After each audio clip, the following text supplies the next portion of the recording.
bir dənə hədiyyə gəlir. Çox möhtəşəm bir dənə hədiyyə. Sizcə o nədir?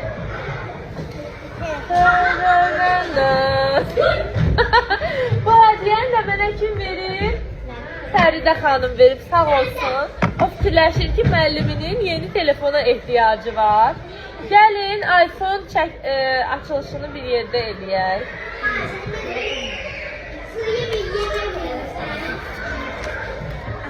Səsi eşitdiniz necə qəşəng. Ooo! Həqiqi iPhone! Qoy sizi çəkim. Gülümsəyin, əl eləyin.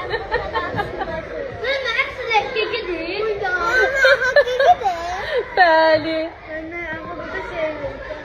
Orijinal iPhone. Aa, bəli. Adaptörü da var. Baxın, baxın. Qoy görək, taxaq. Burada bizim dildə deyil. Nə? Bizim dildə. Hətta adaptör yerini belə. Hə, çox sağ ol Fəridə müəllimə yeni telefon aldığına görə. Aslanım, sağ ol. Mən daha çəkilişləri bununla eləyəcəm. Yanmır ha, evdə yandırıldı. Mən bu evdə yandıracağım. Hə. Mənə söyləyək. Çox qəşəng bir iPhone telefonu.